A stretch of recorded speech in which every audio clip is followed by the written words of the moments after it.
Bonsoir à tous. Ce soir, je voulais partager avec vous euh, une petite réflexion sur nos projets qui, somme toute, peuvent être légitimes, mais voir en fait ce que le Seigneur peut en penser. Alors, l'épître de Jacques nous dit au chapitre 4 et au verset 13, je lis dans la version Sommer, et maintenant, écoutez-moi, vous qui dites aujourd'hui ou demain, nous irons dans telle ville, nous y passerons une année, nous y ferons des affaires et nous gagnerons de l'argent. Savez-vous ce que demain vous réserve? Qu'est-ce que votre vie? Une brume légère, visible quelques instants et qui se dissipe bien vite. Voici ce que vous devriez dire. Si le Seigneur le veut, nous vivrons et nous ferons ceci ou cela. Mais en réalité, vous mettez votre orgueil dans vos projets présomptueux. Tout orgueil de ce genre est mauvais. Amen. Alors il est question manifestement ici de commerçants. Mais je crois que le raisonnement est parfaitement applicable à tous les secteurs d'activité. Certains vont effectivement prendre des décisions en disant, bon, je vais travailler encore 2 ans dans cette entreprise et puis je vais la quitter, je vais faire autre chose. Cela peut être vrai même pour les ministères, qu'ils soient pastoraux ou un des autres ministères dont nous parle Éphésiens 4. Un évangéliste va dire, moi je vais aller faire de l'évangélisation pendant un mois à Montauban et puis après je partirai à Toulouse, par exemple. Si c'est véritablement conduit par le Saint-Esprit, alors il n'y a aucun souci à cela. Mais si c'est simplement des projets humains, une organisation que l'on s'est fixée à soi-même, bien nous voyons que même si toutes ces choses semblent parfaitement légitimes, ça n'est pas ce que Jacques reproche à ces gens. Il leur reproche de ne pas avoir consulté le Seigneur, de ne pas avoir cherché quelle était la volonté de Dieu pour eux. Il y a un grand ennemi de, des raisonnements spirituels dans le monde qui est le nôtre, c'est la culture du résultat. Nous voulons toujours nous fixer des objectifs chiffrés. Ainsi, on va dire, alors bien évidemment, dans des professions où les résultats conditionnent la rémunération, on comprend que l'on puisse avoir envie de faire un certain volume de vente, ou on peut tout à fait le comprendre. Mais mais on projette cette culture du résultat, y compris dans le monde spirituel. Et là, je ne suis pas sûr que nous soyons dans la vérité. J'ai pensé à ce texte de l'Évangile selon Jean au chapitre 4 et à partir du verset 36 où le Seigneur Jésus nous dit, celui qui moissonne reçoit un salaire et amasse des fruits pour la vie éternelle, afin que celui qui sème et celui qui moissonne se réjouissent ensemble. Car en ceci, ce qu'on dit est vrai, autre est celui qui sème et autre celui qui moissonne. Pourrait-on reprocher à celui qui est chargé de la semence de ne pas avoir le résultat de la moisson? Bien évidemment non. Ce qui est important, c'est que le semeur sache exactement quelle est sa mission et que le laboureur sache également quelle est sa mission et que le moissonneur sache encore quelle est sa mission. Si personne n'a semé, il est clair que personne ne moissonnera. Et c'est le Seigneur qui appelle des ouvriers pour sa moisson. Et il nous invite même à prier le maître de la moisson d'envoyer des ouvriers dans la moisson. Mais cette culture du résultat est un problème dans nos conceptions parce qu'il y a parfois une grande confusion. Dans les sujets spirituels, on pense parfois que la valeur d'une personne dépend euh, des résultats. Ah, lui, c'est un bon chrétien, il a gagné 10 âmes. Et alors, lui, il est pas très bon, il en a gagné que 2. Bon, si tout le monde en gagnait que 2, je pense qu'on serait déjà nettement plus nombreux, hein. Merci Seigneur. Et on se fixe des objectifs là où le Seigneur n'en fixe pas. Ce que le Seigneur nous a demandé, c'est pas de gagner X âmes par an. Ce qu'il nous a demandé, c'est d'être des témoins de Jésus-Christ. Après, il ne nous impose pas un niveau de résultat, il ne nous fixe pas des objectifs. On pense à cette parabole du semeur et des 4 terrains. Matthieu 13, 23. Celui qui a reçu la semence dans la bonne terre, c'est celui qui entend la parole et la comprend. Il porte du fruit, et un grain en donne 100, un autre 60, un autre 30. Moi, ce que je remarque, c'est que le Seigneur ne reproche pas à un grain de ne porter que 30. Si ce grain est, est productif pour produire 30 autres grains, eh bien, il a fait sa mission. Par contre, il ne met pas non plus particulièrement en avant celui qui a donné 100 grains. En réalité, ce que nous ne comprenons pas, c'est que bien souvent nous disons mais il faut porter du fruit. Mais le fruit, c'est pas le nombre d'âmes que l'on gagne, ça n'est pas les résultats que l'on a, ça n'est pas le nombre de membres d'une église ou le montant de ses offrandes.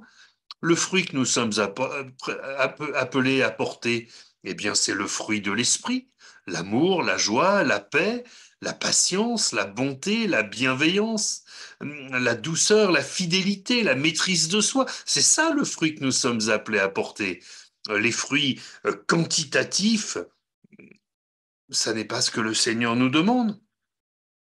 La question est de savoir qui nous voulons servir. Philippiens 3,19 nous parle de gens qui ont pour Dieu leur ventre, qui mettent leur gloire dans ce qui fait leur honte et qui ne pensent qu'aux choses de la terre. C'est un texte dur et sévère, euh, mais il a la vertu de nous faire nous poser quelques questions intéressantes. Qui est notre Dieu? Qui avons-nous décidé de servir? Comment définissons-nous nos priorités? Qu'est-ce qui est vraiment important pour nous?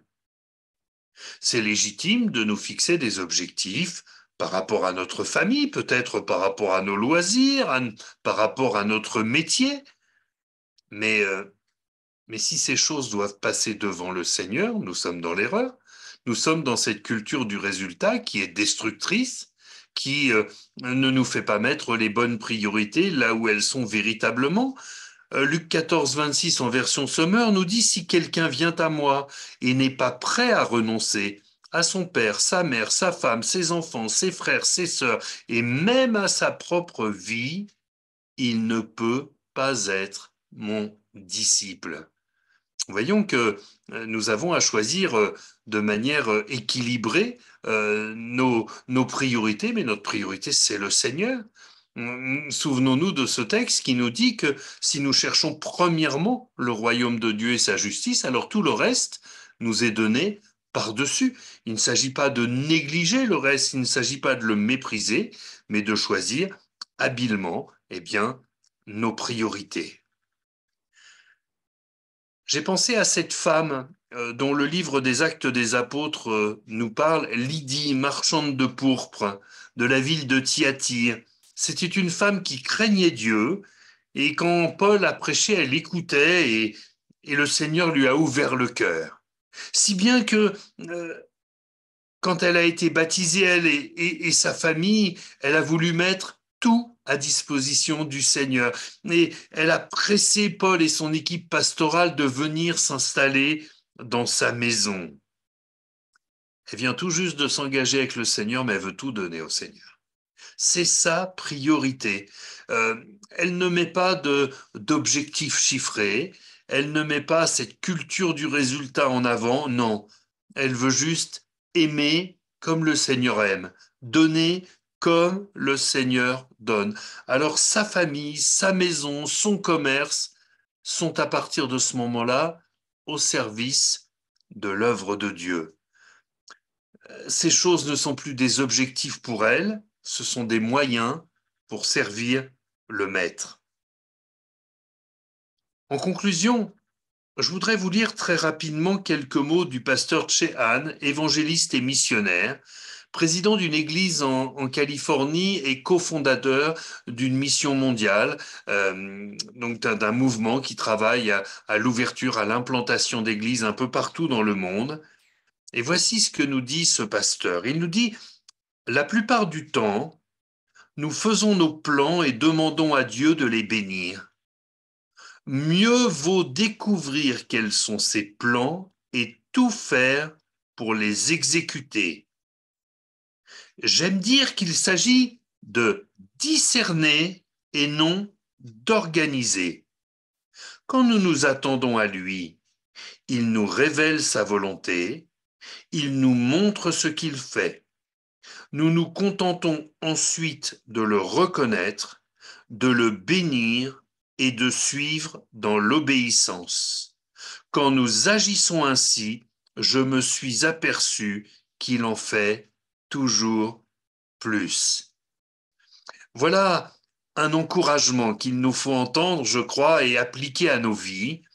C'est que nous sommes appelés non pas à vouloir à tout prix imposer nos plans au Seigneur, mais plus exactement à découvrir par notre communion fraternelle, par notre communion avec le Seigneur, par notre vie de prière, par notre sensibilité aux choses de l'Esprit, par la lecture de la parole de Dieu, découvrir les plans que lui-même a formulés pour nous, afin d'y entrer avec soumission, avec joie, croyant que, eh bien, si nous faisons ainsi, nous serons bénis au-delà de tout ce que nous pouvons imaginer. Voilà les quelques pensées que je voulais partager avec vous ce soir. Je vous invite à incliner nos fronts, nous allons prier le Seigneur. Et peut-être est-ce l'occasion pour quelqu'un de dire au Seigneur ce soir, mais oui Seigneur, moi, jusqu'à présent, j'ai eu mes plans, mes plans, mes plans, et puis je me demandais pourquoi ça avançait jamais comme je voulais. Désormais, désormais Seigneur, je veux rentrer dans tes plans et non plus faire rentrer mes plans dans les tiens. Je veux vraiment rentrer dans tes plans, me soumettre à toi, t'obéir, te servir pour la gloire de ton nom et pour le salut des perdus. On prie ensemble le Seigneur. Seigneur notre Dieu, nous te bénissons, parce que tes plans sont toujours parfaits, Seigneur. Alors Seigneur, nous ne voulons pas rentrer dans cet orgueil du monde qui veut des résultats pour pouvoir se comparer les uns aux autres, pour pouvoir, Seigneur, justifier du fait d'avoir eu raison ou pas. Nous voulons simplement, Seigneur, être des hommes et des femmes de Dieu, soumis, qui cherchent ta face, qui cherchent ta volonté et qui mettent toute leur énergie, Seigneur, à te servir d'une manière qui t'honore, qui te plaît. Merci Seigneur pour tout ce que tu vas faire encore pour nous dans cette soirée, mais au-delà, dans les jours, les semaines, les mois qui viennent, que ton nom seul en soit glorifié, Père, au nom de Jésus-Christ. Amen.